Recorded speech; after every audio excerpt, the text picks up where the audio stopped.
Tai šiandien pradedam su tokiu nauju formatu.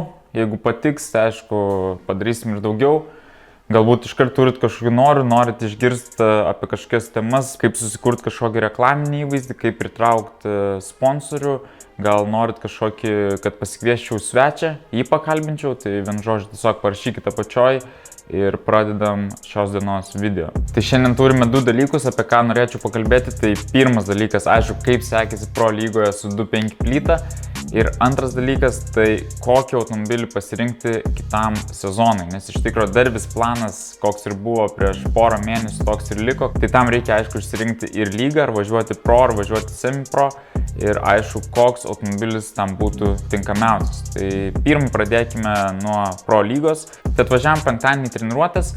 Norėsiu pasibandyti dieną prieš, ar tikrai įmanoma su 2.5 plyta įvažiuoti į kalną. Ir iš tikrųjų galiu užbėgti įvykiams už akių įmanoma.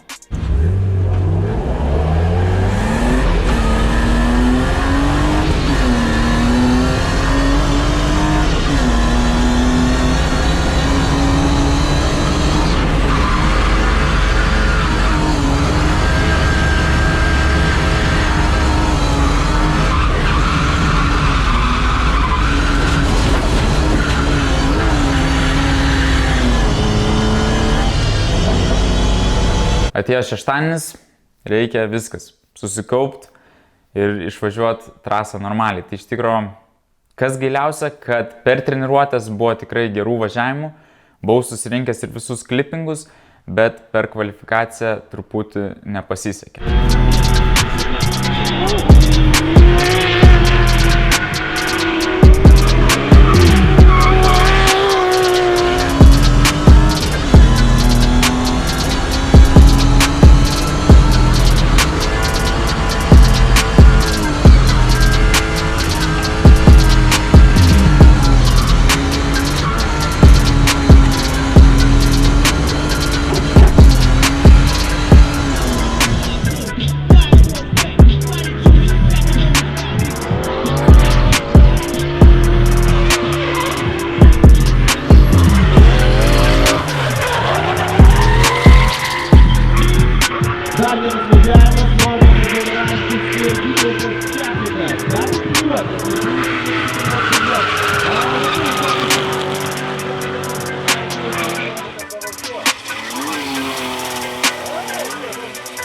Problema, kad netgi dedant šrotinės padangas, ta prasme visos padangos senos, visos padangos naudotos, į jas puti 5-6 barus ir vis tiek jos skirtingai kimba. Ta prasme vienos žiauriai slidžios, vienos pats tas, o kitos netgi su tiek barų, važiuojant ketvirtų bėgių, net leidžiant gazo, vis tiek sukimba. Tai iš tikrųjų buvo taip, kad einant treniruotėms į galą, aš sakau, kad viskas, reikia pasibandyti kažkurias padangas ir jas atsidėti kvalifikacijai, kad bent jau žinočiau, kaip tas automobilis valdosi. Ir iš tikrųjų atradom tokias padangas, kuriom buvo gan, net pasakyčiau, nesunku įvažiuoti tą trasą.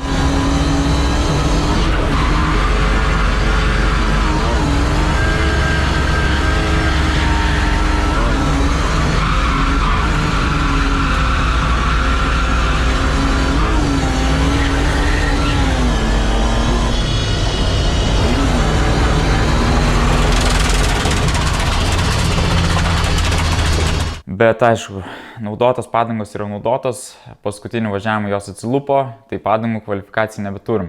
Iš tikrųjų, todėl reikia tiek per treniruotės, tiek per varžybas naudoti tas pačias padangas ir aišku naujas padangas, nes tau tada nereikia papildomo laiko, kad tu priprastum prie tų padangų ir iškart galėtum važiuoti savo pilnu tempu.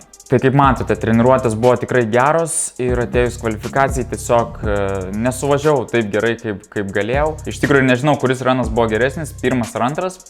Bet situacija tokia, kad pareini ketvirtų bėgių, kiek eina, 150 ant skidelio, užsimeti ir net leidęs bandai išvažiuoti užduotą trajektoriją. Tai trasą išvažiuoji, įvažiuoti į kalną tikrai įmanoma, bet su trajektorija truputį sunkiau. Tai pirmų ranų įsitempiau labai į vidų, link ąžuolo ir jau paskutinio klipingo toli gražu niekaip nesusirinkau, o antrų važiavimų tiesiog norėsiu pravažiuoti kuo tolygiau, gal nesulysti į pirminius klipingus labai giliai ir tada pabandyti dasitempti iki paskutinio klipingo, bet vienu žodžiu gavosi, kas gavosi. į top 16 nepapuolėm, bet kvalifikacijoje irgi ne paskutiniai. Tai manau, kaip 2.5 plytai pro lygoje tikrai neblogai. Ir kaip sakiau, dabar antra tema yra sugalvoti, ką daryti kitam sezonui.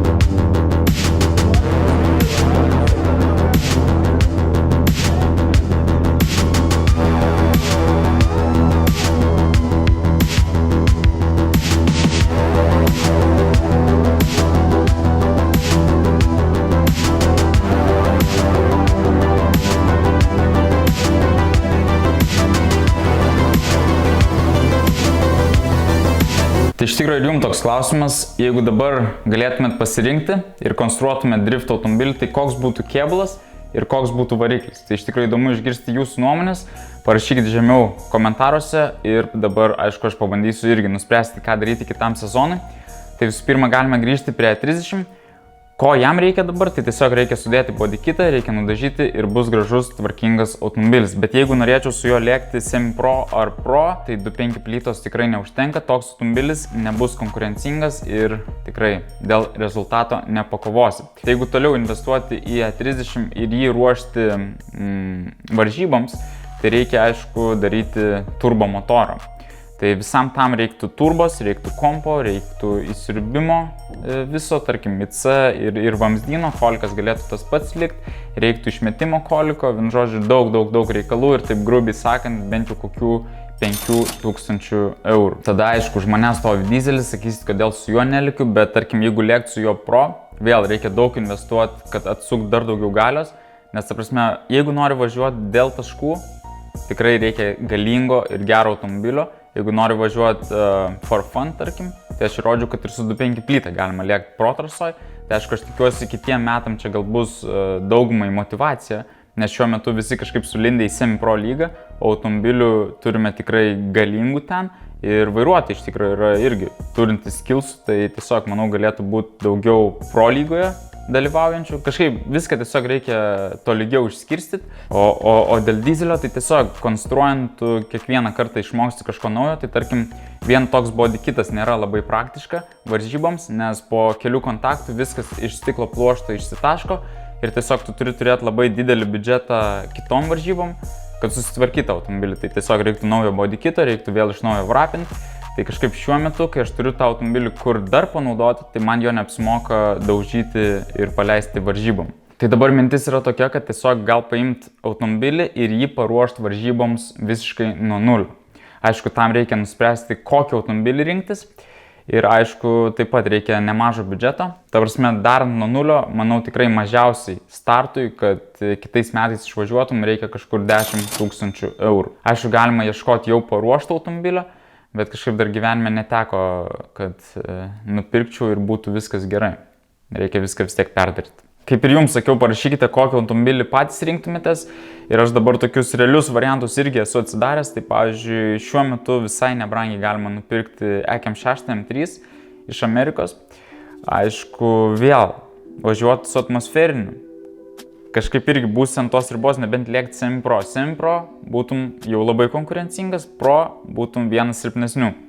Iškart manualas, nėra kažkokių daug sudaužimų, didelė rida, tai dėl to gali būti visai nedidelė kaina. Matosi gale važiuoklė, kažkur nuėjo bortais, per priekį kažkur pralėkė, vien žodžiu, toks visai neblogas variantas. Aišku, nesakau, kad būtent šis už tiek išeis, bet netgi pastebėjus Lietuvoje skelbimus kartais išlenda EM6 M3 po 6-7 tūkstančius eurų ir tu turi jau visai neblogą kėbulą, gerą variklį ir tiesiog renkiesi aplinkui, dediesi lankus, daraisi modifikacijas, tai toks vienas iš variantų, jeigu pasiseka nupirk dar pigiau, iš vis gerai. Kitas variantas, apie ką aš galvoju, yra 335i. ir manau įmanoma dar pigiau nupirkti negu Kem 6 M-kę. Turi galvoti dar taip, kad tą automobilį rinksi mažiausiai metus ir ar tas automobilis nebus pasenęs po tų metų. Ta prasme, įvaizdis yra dalis drifto, tarkim Vasiliausko E92 vėl skonio reikalas, bet atrodo tikrai tvarkingai, visas bildas yra tiesiog turbūt vienas tvarkingiausių Lietuvoje. Ir tiesiog geras yra dalykas tas, kad matant VIN kodą mes dar galime pasitikrinti visą informaciją carvertical.lt. Tai tą ir padarysim šitam 92. Šiuo metu tikrai daug kas perka ir siunčiasi automobilius iš Amerikos. Iš Anglijos visais laikais pirkdavo, bet tiesiog galime dabar labai patogiai pagal VIN kodą pasitikrinti visą informaciją. Žiūrime pilną ataskaitą, kiek mes matome registracijų šito automobilio. Šitas automobilis buvo New Jersey, Illinois, Ohio, Michigan. Oho, pakeliavęs automobilis, tai taip, rida 105 000 mylių. Tiesiog patogu, kad tu gali būdamas bet kur, turėdamas VIN kodą, susirasti visą informaciją. Tokia ir situacija, kad automobilių daug, bet su kuo važiuoti į varžybas visą sezoną, kaip ir neaišku kol kas. Tai pažiūrėsiu, kokios jūsų nuomonės. Taip, o dabar žiūrime M3 informaciją. Tik nereikia. Kodėl visada BMW, ne? Toks klausimas, manau, tikrai bus pas jūs, bet todėl, kad tiesiog, jeigu kažkas sugenda, tu gali nueiti į kitą gatvės pusę ir nusipirkti dalių, kokių tau reikia. O jeigu tu turėsi kažkokį retą Nissaną ar dar kažkokį retesnį modelį, tai tu tiesiog arba turėsi nežinia iš kažkur užsipirkęs būtų dalių, nes tu tiesiog jų taip lengvai negausi. Tai taip išeina, kad aną automobilį 92 turėjo daug savininkų, nes šitą realiai turėjo tik 2. Va, nuo 2/4 iš salono kažkas nusipirko ir toj pačioj Kalifornijai kažkas perpirko ir sudaužė. Va, viskas labai paprasta ir netgi matai, kokioj valstijai iš tikrųjų turėjo tą automobilį. Tai tas yra pliusas, nes jeigu žiūrint tiek sportui, tiek nesportui, tu nori, aišku, geros būklės kėbulo, tai kur šilta, ten automobilį nepūna, bet ta prasme, anas automobilis, kiek mačiau, Illinois važinėjo, ten tikrai būna žiemos tokios pačios kaip Lietuvoje, net kai buvau Čikagoj, tie patys žmonės važiavo į Floridą nusipirkti automobilio, nes ten tiesiog daug geresnės būklės, ten nėra žiemos, tai ir čia galime pamatyti, kur automobilis buvo eksploatuojamas, tai čia matome visada buvo Kalifornijai, tai jis tikrai bus nematęs jokio sniego. Svarbiausia iš tikrųjų yra pasimti vieną automobilį, nes, ta prasme, tokia yra klaida, kai tu dažnai keiti automobilius, tu turi vienas dalykas daryti tos pačius darbus iš naujo ir iš naujo, ir antras dalykas, tu turi vėl mokintis tą automobilį vairuoti, nes, ta prasme, kiekvienas automobilis valdosi kitaip, ir jeigu tu ten 4 metus tą patį automobilį droži, tu jau tiesiog žinai jo visus limitus, jo visas galimybės ir tu važiuoji daug geriau, nes dažnai tiesiog manęs klausia, Norve, gal dabar pradžiai pasimčiau va, ten Tram 6 truputį padrošiu, tada šalia daryčiau dar Kem 6 kažkokį, bet iš tikrųjų gausis, kad ir išvaistysit daug laiko, ir pinigų, ir tiesiog mažai laiko praleisite už vairo. Tai šiam kartui tiek, aišku, jeigu apie kažką norite išgirsti detaliau, tai duokit žinot. Manau, galime apžvelgti, kaip nupirkti automobilį iš Amerikos, iš Anglijos, galime apžvelgti, ką dabar Lietuvoje galima nupirkti jau padaryto, nes daug žmonių parduoda savo automobilį po sezono, bet kaip sakiau, dar nei karto neteko nupirkti gero daikto, o dabar sakau iki kito karto.